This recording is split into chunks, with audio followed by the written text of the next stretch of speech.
Let's get more now on our top story, the government's plans to revive grammar schools. Well, Northern Ireland's Education Minister, Peter Weir, joins us now live from Ballynahinch, and he describes himself as resolutely supportive of academic selection. So, Peter Weir, welcome to you. I want to hear a little bit about that support for academic selection, because I should say that education is devolved in Northern Ireland, grammar school system very much in place, isn't it? And I know you're a big fan of that. So why do you think it works there?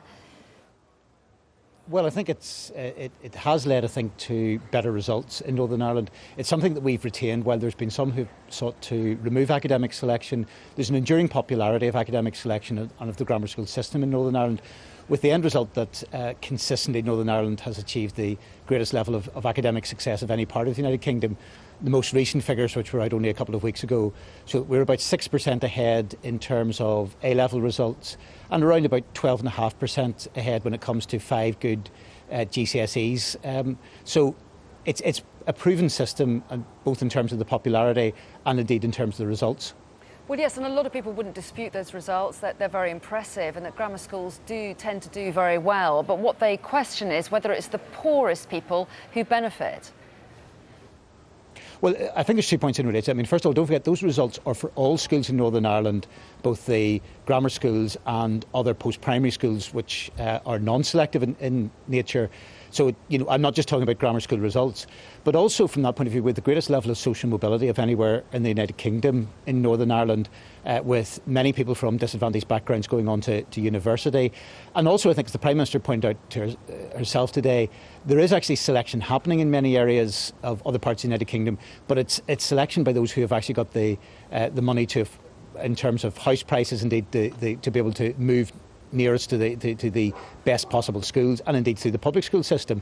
So actually, whatever flaws can be highlighted at the grammar school system in Northern Ireland, I think it has a greater level of egalitarian opportunity than what exists perhaps in other parts of the United Kingdom. Well, yes, but would you accept, though, that wealthier parents are going to be able to afford tutoring to help their child get through the test better, and they're more likely to get into the grammar schools? I think from that point of view, I've recently, actually, in fact yesterday, have made changes in the system to enable schools to be able to provide preparation for all pupils, so that that sort of barrier, if there was one, more or less has been removed.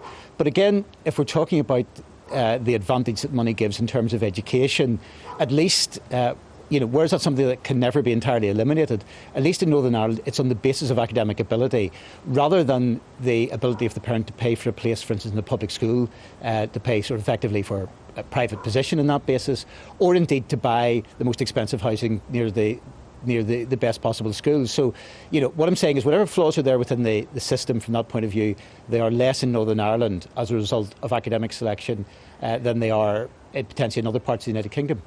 You say it's on the basis of academic ability. It's on the basis of academic ability on a child when they're 10 years old. Surely some people flourish later in life, and if a child doesn't pass the equivalent of an 11 plus exam, they're then destined to be in a school that perhaps isn't right for them in the future, and they might have thrived better at a different school. But yes. But there are flexibility where people's circumstances change, where there are, for example, a level of academic success for people to actually transfer between schools. So it's not, from that point of view, a completely concrete situation. But don't forget, if we do have a system, whether it's in Northern Ireland, whether it's in England, of people transferring at age 11, then you've got to have some method of deciding how that transfer happens.